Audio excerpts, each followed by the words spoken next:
Thank you. Thank you very much.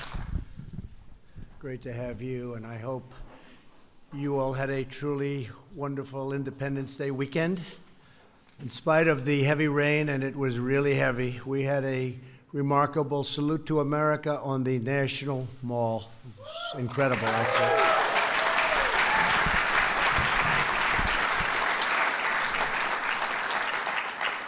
Standing on the steps of the great Lincoln Memorial and looking out on the crowds, these incredible, big, beautiful crowds, braving the weather all the way back to the Washington Monument, we celebrated freedom in all of its magnificence while saluting our great military. It was something really special. And I will say this, it was a wonderful day for all Americans, and based on its tremendous success, we're just making the decision, and I think we can say we've made the decision to do it again next year, and maybe we can say for the foreseeable future.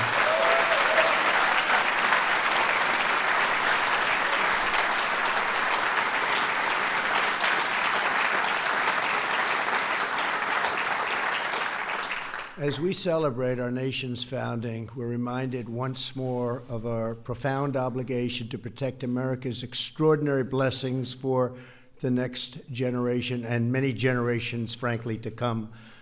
Among the heritage we must preserve is our country's incredible natural splendor. That is the shared obligation that brings us together today. We have some incredibly talented people that know environment and what we're doing probably better than any people on earth. From day one, my administration has made it a top priority to ensure that America is among the very cleanest air and cleanest water on the planet. We want the cleanest air. We want crystal clean water, and that's what we're doing, and that's what we're working on so hard. For this afternoon's event, we're pleased to be joined by Secretary Steve Mnuchin. Steve, thank you very much. David Bernhardt. David, thank you. Secretary Wilbur Ross. Thank you, Wilbur. Secretary Alex Azar. Alex, great job. Drug prices are coming down. I see it. Proud of you. Secretary Elaine Chao. Elaine, thank you. Administrator Andrew Wheeler. Andrew, thank you. And Chair of the Council of Environmental Quality, Mary Newmeyer. Thank you, Mary. Thank you very much. In a few moments, we'll hear an update on some of their very important work. Also with us are Senators Kevin Cramer, Steve Daines, John Barrasso. These are three great senators, I might add. Perhaps I'm a little prejudiced because I like them very much, but they're great senators. Thank you. Thank you, fellas.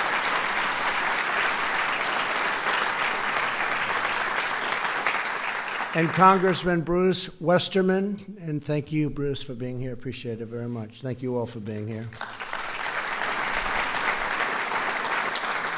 As the cabinet secretaries will tell you, from the very beginning, I've given them clear direction to focus on addressing environmental challenges so we can provide the highest quality of life to all Americans.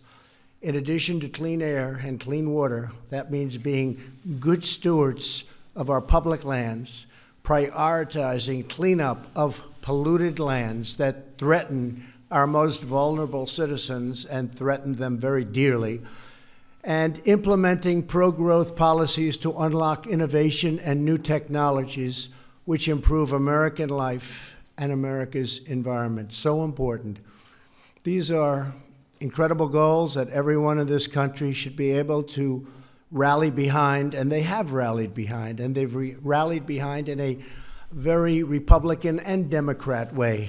I really think that's something that is bipartisan. For years, politicians told Americans that a strong economy and a vibrant energy sector were incompatible with a healthy environment. In other words, one thing doesn't go with the other, and that's wrong, because we're proving the exact opposite. A strong economy is vital to maintaining a healthy environment. When we innovate, produce, and grow, we're able to unleash technologies and processes that make the environment better while reshoring, and so importantly, you look at reshoring production all the way, taking it away from foreign polluters and back to American soil. The previous administration waged a relentless war on American energy. We can't do that. They sought to punish our workers, our producers, and manufacturers with ineffective global agreements that allowed the world's worst polluting countries to continue their practices. These radical plans would not make the world cleaner. They would just make and put Americans out of work, and they put them out of work rapidly. They moved production to foreign countries with lower standards. Our companies were forced to do that, and they didn't want to do that, and they drive up the price of gas and electricity at home and drive it to levels that are literally unaffordable. And by the way, that's happening to many other countries, but it's not happening here. Other countries, their pricing on electricity is so high, not even to be affordable. At our level, we are doing numbers that nobody's seen before. Nobody believes what we're doing and what we're producing electricity and other things for. Punishing Americans is never the right way to produce a better environment or a better economy. We've rejected this failed approach, and we're seeing incredible results. Since the election, we have created more than 6 million new jobs. Nobody would have believed that. I don't think anybody, Kevin, nobody.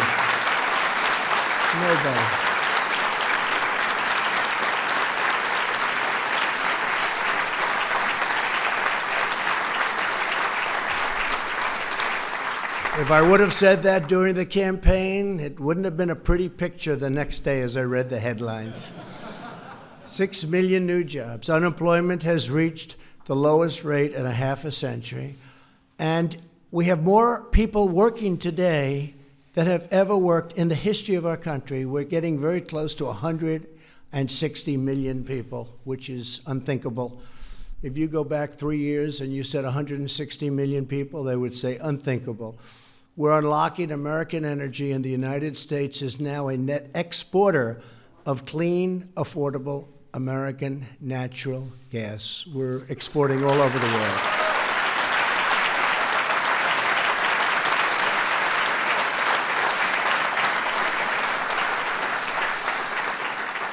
And today, the United States is ranked, listen to this, #1 in the world for access to clean drinking water. Ranked #1 in the world.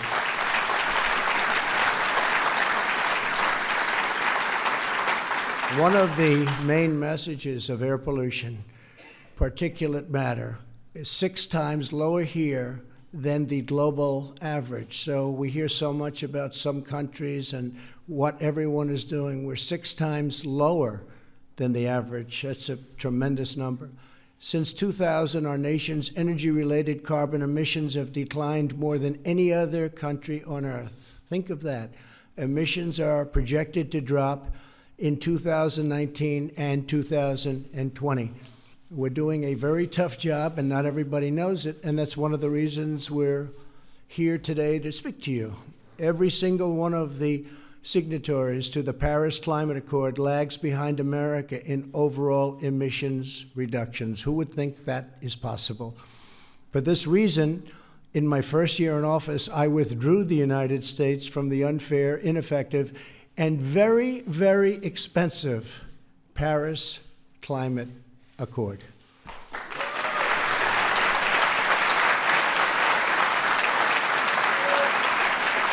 Thank you.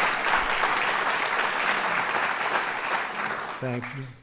My administration is now revising the past administration's misguided regulations to better protect the environment and to protect our American workers, so importantly. As an example, there is a very good place for solar energy. I'm a believer in solar energy. It hasn't fully developed. It's got a long way to go, but it's really got a tremendous future. The United States does not have to sacrifice our own jobs to lead the world on the environment. My administration set the new global standard for environmental protections with unprecedented provisions in the U.S.-Mexico-Canada Agreement, commonly referred to as the USMCA, which includes the first ever provisions to take on the challenge of marine litter and debris. And I'm sure you've all seen by watching televisions, by maybe reading about it, tremendous problem. Thousands and thousands of tons of this debris float onto our shores after it's dumped into the oceans by other countries. The tides come to us. Usually that was a good thing, but this isn't so good. This is a tremendous problem. Thousands and thousands of tons of garbage comes to us. Well, we're focused on practical solutions. More than 100 Democrats in Congress now support the so-called Green New Deal. Their plan is estimated to cost our economy nearly $100 trillion, a number unthinkable, a number not affordable even in the best of times. If you go 150 years from now and we've had great success, that's not a number that's even thought to be affordable. Kill millions of jobs, it'll crush the dreams of the poorest Americans, and disproportionately harm minority communities. I will not stand for it. We will defend the environment, but we will also defend American sovereignty, American prosperity, and we will defend American jobs.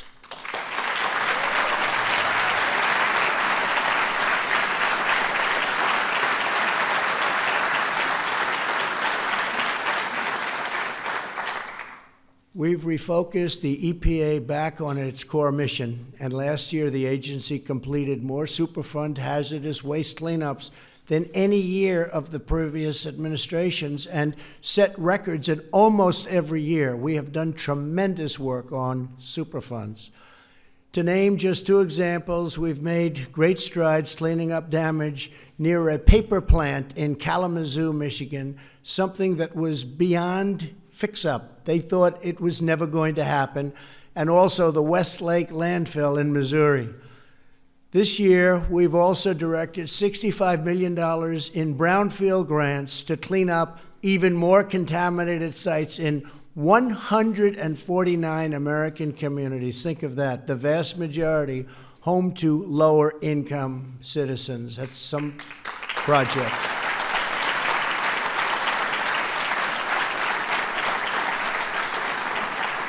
That is some project, and for the first time in nearly 30 years, we're in the process of strengthening national drinking water standards to protect vulnerable children from lead and copper exposure, something that has not been done, and we're doing it.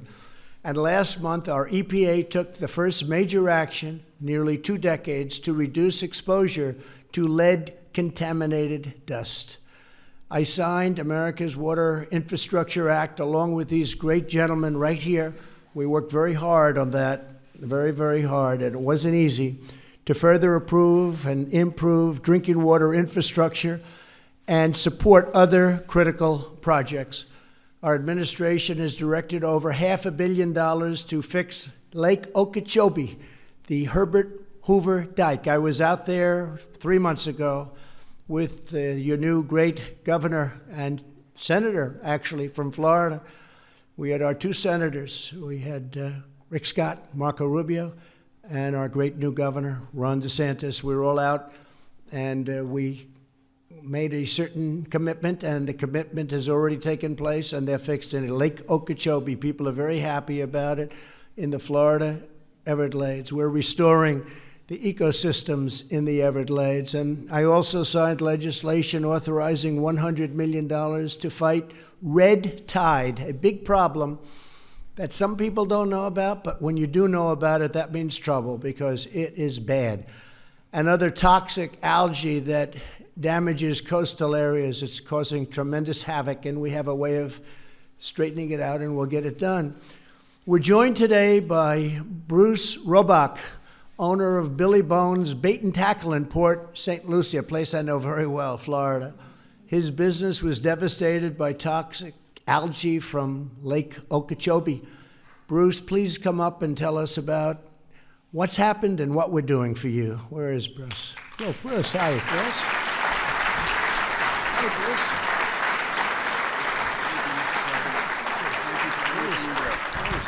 really appreciate it, sir. Thank you very much. Hello, how are you all today? All right, we had made a big trip up here to make sure we're here. This is very important. This is my family's business, okay? I've owned the bait and tackle store since 2001 and been in Florida since 2006. I have my son Tanner over here with me. He means the world to me. He's my best friend and my son. He's actually a brain cancer survivor that, you know, he beat it, and now he's 21, and thank you. I wanted to say, thank you.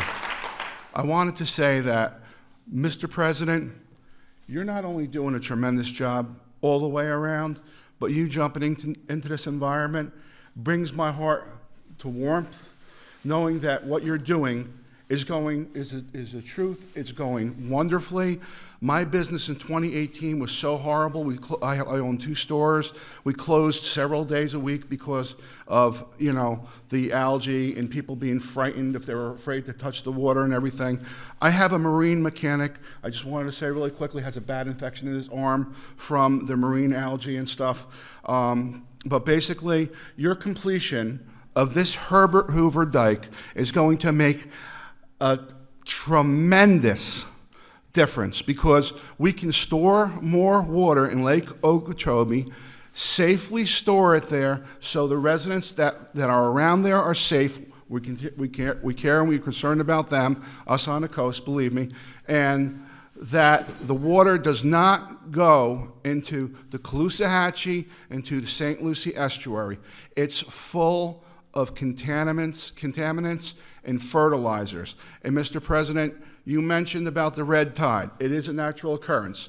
This fertilizer and all these contaminants is like a superpower. And we have seen devastation on the West Coast like none other before in 2018.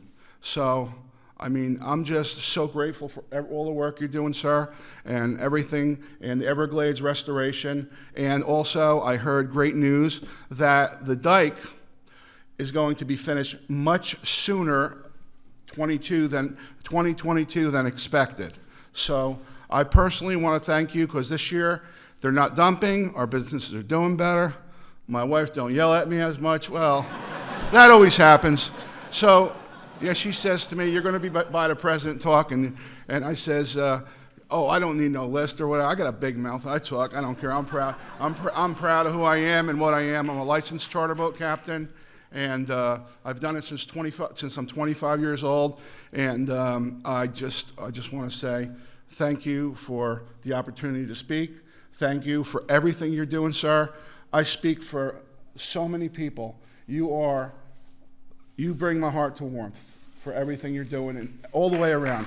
And sir, my nephew, thank you all. My nephew, Kenny Roback, is like my son. He is in South Korea right now in the Army, and he's doing things, and he is so proud of you and those boys. They all just, I've never seen people that are so proud of our president, and I'm amazed. I mean, we stayed up to watch you that day when you got elected. We're like, he's got it. So I'm sorry, I'm telling the truth. Listen, my dad taught me, don't tell no lies, and when you want me to shut up, I will, but I'm telling the truth. And Dad always say, I look a little like Donald Trump. He did a little bit, but you're much handsomer. Thank you. Thank you very much, sir. Yeah, thank you so much. Yeah, I work in the towers over there for Val Flores so much. I really appreciate it.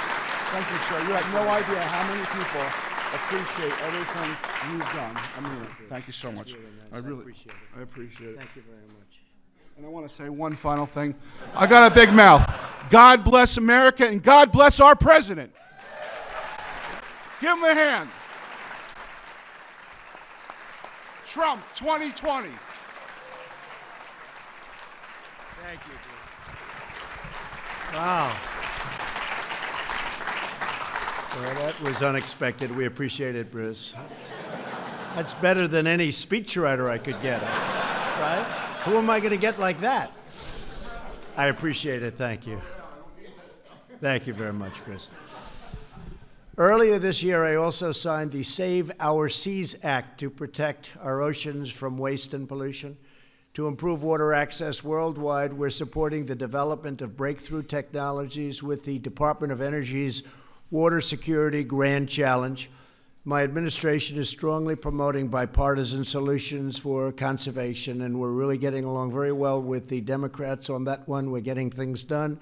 This year, I signed the largest public lands package in a decade, designating 1.3 million acres, that's a lot of land, of new wilderness and expanding recreational access. In December, I signed a historic executive order promoting much more active forest management to prevent catastrophic wildfires like those that recently devastated California and Oregon.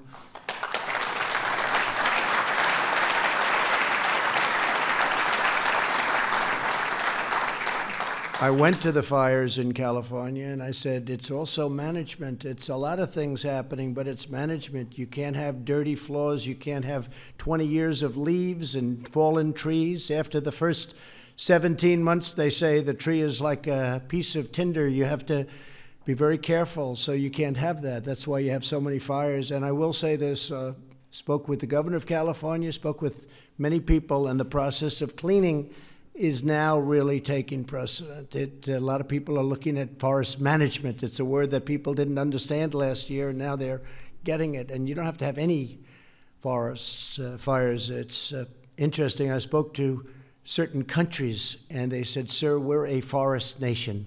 I never thought of a country, well-known countries. We're a forest nation. I never heard of the term forest nation. They live in forests, and they don't have problems. One was telling me that his trees are much more susceptible to fire than what they have in California, but they don't have fires because they manage, they clean, they do what you have to do. There's not so much to burn, and we're going to start doing that. And it's called, remember, management. It's called forest management, so it's a very important term. When I went to California, they sort of scoffed at me for the first 2 weeks and maybe 3 weeks and not so much 4 weeks. And after about 5 weeks, they said, you know, he's right. He's right. So I think you're going to see a lot of good things. It's a lot of area, it's a lot of land, but a lot of tremendous things are happening. We're joined today by Colleen Roberts, a county commissioner from Jackson County, Oregon. Colleen, please come up and tell us a little bit about your approach on forest management and all of the community work you've done. It's been so successful. Please. Thank you very much.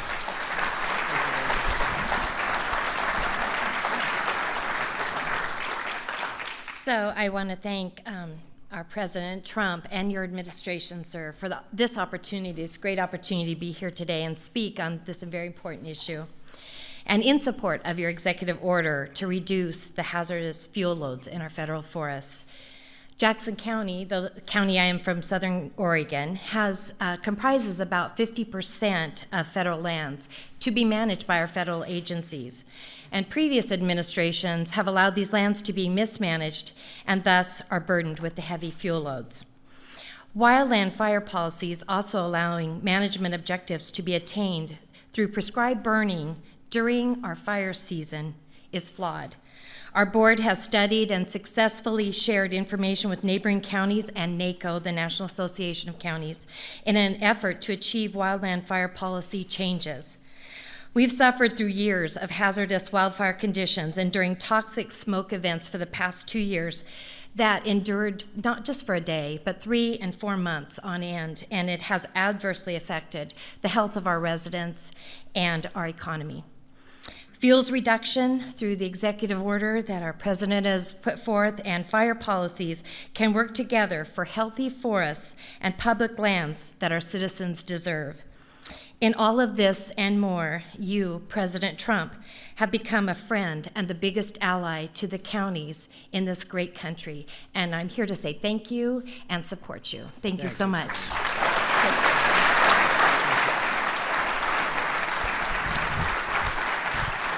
Thank you, Colleen. And I also spoke with the governor of California about helping out with the earthquakes, and we'll be doing that. We're working very closely in California with the various representatives, and we're making a lot of progress. That was something I was a long time, a lot of shock, a lot of shake, and we are helping out, and so we're working with government. And all across the nation, our policies are ensuring that extreme agendas do not stand in the way of responsible use of public lands. We're getting Washington bureaucrats off of their backs, and we want to make sure that they go out and help our hunters and our fishers and farmers and everyone, and they want to do it. They're going to do it, and they want to do it. Everybody that endures and really loves the great outdoors, in the proud tradition of conservation that the Republican Party inherits from Teddy Roosevelt, we will preserve this land for our magnificent people. That's what we're doing. We're preserving our land. We're making our land better and cleaner and safer. Now I'd like to invite Administrator Andrew Wheeler up. He's at the EPA. He's doing a fantastic job, and he's keeping America clean, and we appreciate it very much. Andrew, please come up.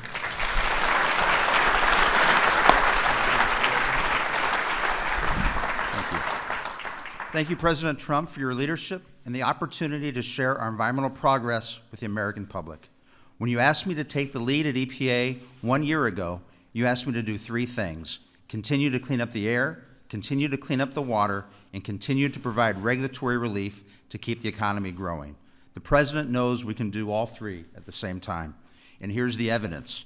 From 1970 to 2018, U.S. criteria air pollution fell 74%, while the economy grew by 275%.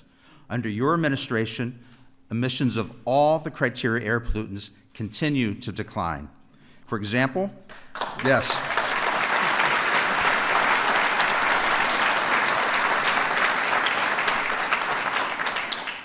For example, the lead and sulfur dioxide have dropped by double-digit percentages over the last 2 years. Today, we have the cleanest air on record, and we are a global leader for access to clean drinking water. We are making tremendous environmental progress under President Trump, and the public needs to know that. Pollution is on the decline, and our focus is to accelerate its decline, particularly in the most at-risk communities. There may be no better example than our renewed focus on Superfund, the federal program that cleans up large, hazardous sites. In the past, it wasn't unusual for a site to sit on the Superfund National Priorities List for decades. We believe that a site on the National Priorities List should be just that, a national priority. Our actions demonstrate that. In fiscal year 2018, we deleted the most sites from the National Priorities List in 1 year since 2005. This year, we are on track to delete even more, breaking that record. We're also reinvigorating our brownfields program, which transforms contaminated sites into community assets. We recently announced nearly $65 million in brownfield grants to 149 communities nationwide. 40% of these communities are receiving brownfields funding for the very first time. And thanks to the President's historic tax reform package, we're prioritizing opportunity zones. Of the 149 grant recipients, 108 have identified sites designated as opportunity zones, including in cities such as Detroit and Green Bay. On air quality, we're helping areas across the country reduce air pollution and meet the nation's air quality standards. On water, we're helping communities modernize their water infrastructure. Since 2017, we've issued 8 water infrastructure loans totaling over $2 billion. These loans will help finance roughly $4 billion in water infrastructure projects and create 6,000 jobs. We've already invited an additional 42 projects to apply for additional funding. These projects will improve water quality for millions of Americans while creating high-paying jobs. We're equally committed to improving the health of our oceans. The USMCA contains an historic first-ever commitment to reduce marine litter. 60% of the world's marine litter comes from 6 Asian countries. We have the technology and the expertise to help these nations. The truth is, when other countries need help cleaning up their air, water, or land, they turn to us for assistance, not China, not Russia. We have the environmental laws, we develop the technologies, and we get the job done. America is and will remain the gold standard for environmental protection, and every American should know that our nation is cleaner, safer, and stronger today, thanks to the leadership of President Trump. Thank you, Mr. President.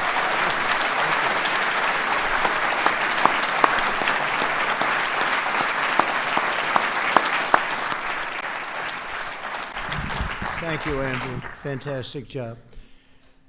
Who would have known that, Andrew? I'm glad you finally let people know what we're doing. We're working hard. I think harder than many previous administrations, maybe almost all of them.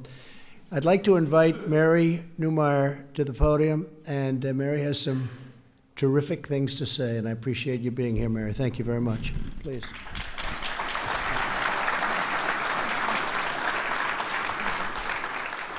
President Trump, thank you for your leadership in continuing to advance environmental protection. Thank you. Over the past 2.5 years, President Trump has taken decisive action to address environmental challenges.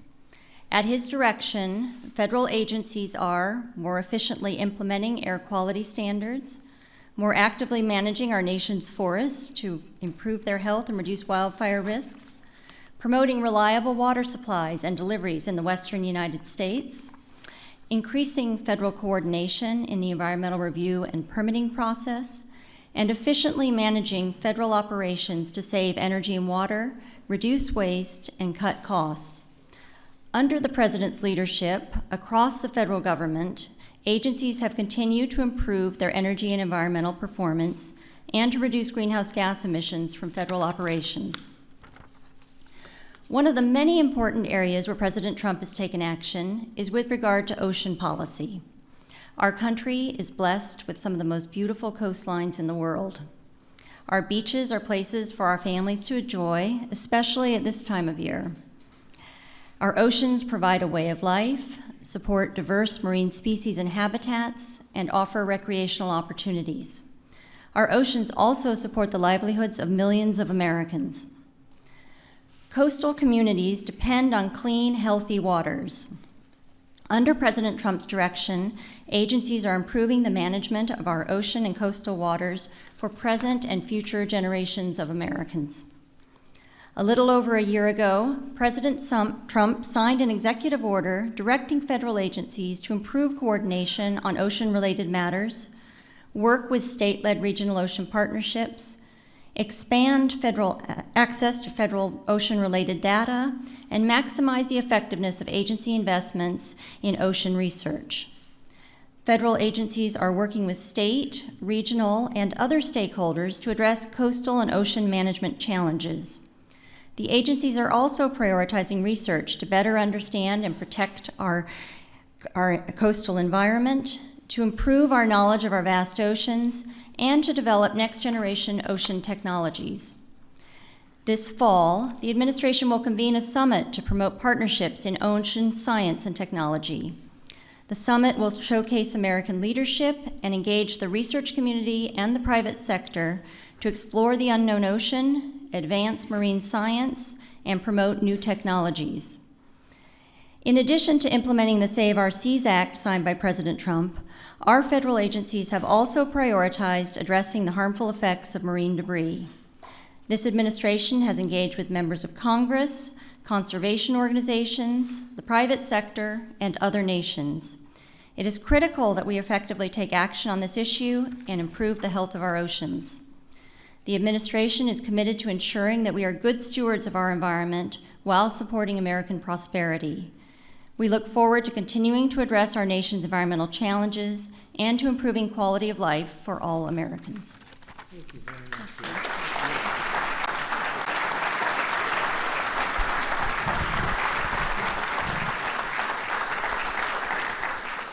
What a great job you're doing. Thank you very much. Appreciate it. So a man who was very responsible for our tremendous success, salute to America, Department of Interiors. They kept you very busy, right, David? Yes, sir. David Bernhardt, come on up. Thank you.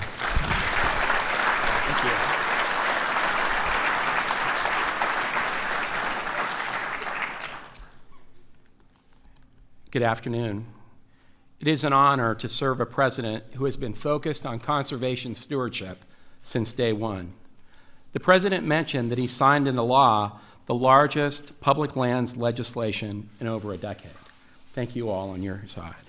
We are aggressively implementing this act, which among other things designated 1.3 million acres of public land as wilderness, as you said. To put that into perspective, 1.3 million acres exceeds the entire size of the state of Rhode Island.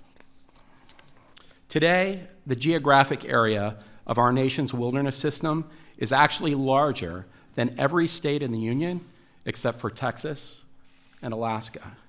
We are ensuring that future generations receive the benefit of an enduring wilderness system. Mr. President, throughout your term, Interior has also been focused on strengthening the North American wildlife conservation model, which is the best in the world. The model was originally conceived by American hunters and anglers who were the first to crusade for wildlife protection and retain some of today's most important conservation leadership. The success of this model depends on a strong federal-state partnership and the continued commitment and participation of the hunters and anglers. These important relationships were frayed under the prior administration. In contrast, your administration has fostered stewardship collaboration by working with the states, not unilaterally, on our shared mission to conserve fish and wildlife and preserve their habitats for future generations. For example, since 2017 at Interior, we have released 292 million sport fish, which provide recreational angling opportunities while contributing to species restoration and recovery goals. We have removed 325 barriers, opening over 8,000 river miles for native fish through our National Fish Passage Program. Public access and outdoor recreation opportunities are critical for wildlife conservation. Since January 2017, across the refuge system, we have devoted more than $52 million to restore, retain, and enhance access to outdoor recreation sites and support habitat infrastructure. During that time, we've also opened or expanded hunting and fishing access to 385,000 of acres on refuge lands. And last month, we announced our plan to open or expand an additional 1.4 million acres in several national wildlife refuges and fish hatcheries for new hunting, fishing, and recreational activities. America leads. It's a big number.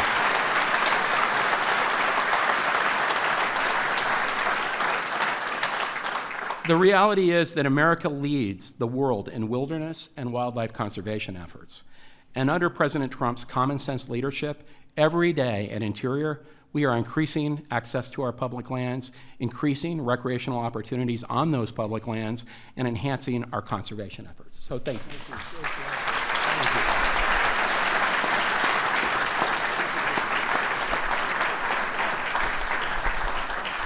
Well, thank you very much, David. I got to know this one, David. You I didn't know, but I got to know this one. He's a tough competitor on the campaign trail. He wanted this position. And we fought, and I said, you know, I want him someday. If I win, I'm going to get him in some capacity. And who's better to get than a man who successfully ran Texas for 12 years? Is that what it is? 12 years, right? Long time. Great state, and you did a great job. So I said, I want Rick Perry working for us. And he knows more about energy than anybody. Come on up, Rick.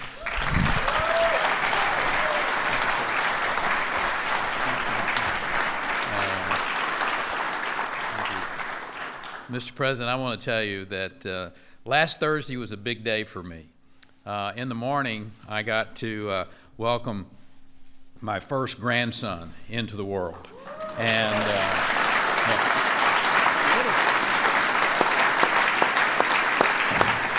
And that afternoon, I got to watch the President of the United States give one of the greatest history lessons that I've ever seen before, and to celebrate the American military like I've never seen it celebrated before. I am proud to be standing with you, proud to be working in this cabinet with these men and women. This is a great moment for America. It's a great moment for America for a lot of reasons. And today, I'm really proud to get to stand up here in front of America and of the world, for that matter, as they watch this, and to recognize how important today is, because the chance to tell a story that often doesn't get told in a proper way, and a story about what this administration is doing to clean up the environment, what this administration is doing on policies that are having an effect on our environment. At the Department of Energy, we have championed both the historic development of our nation's resources and the technological breakthroughs that are just literally cascading across this country in ways to use energy more cleanly, more efficiently than anyone ever thought possible before. We know that by investing in innovative solutions like carbon capture, utilization, sequestration, zero emission works like our nuclear power, exporting those technologies to other countries, and we're being able to share our technologies around the world of cleaner energy without surrendering one single fuel, one iota of growth, one iota of opportunity. That's what this president is all about. That's your record, Mr. President. We're seeing on your watch America become the #1 producer of oil and gas in the world. We're seeing emissions being reduced around the world.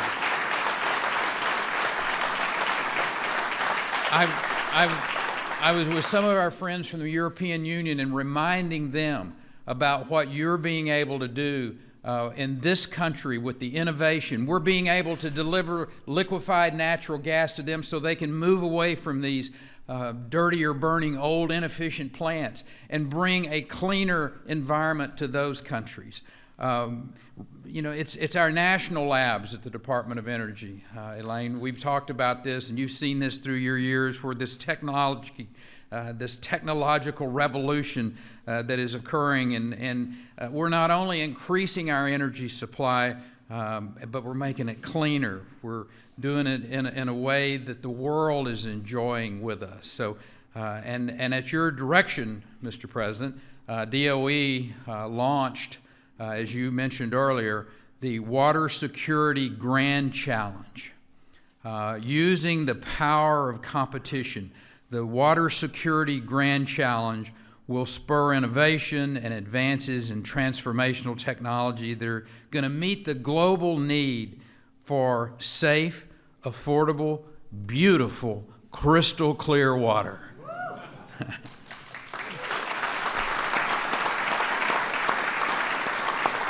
So, Mr. President, it's been your policies, it's been your focus that greater energy security for America, while at the same time enhancing our environmental stewardship. I think the world needs to look at your leadership. Look at what you've done. You know, for too long there's been this conventional wisdom that you got to choose between economic growth and environmental protection. That's a false choice. And it's one that you've talked about, Mr. President. It's always been this country. And this country that leads, just like you reminded people last Thursday, the greatness of America, the innovation of America, and the future of this world will rely greatly upon America and this administration. Thank you, Mr. President, for the opportunity. Yes, sir.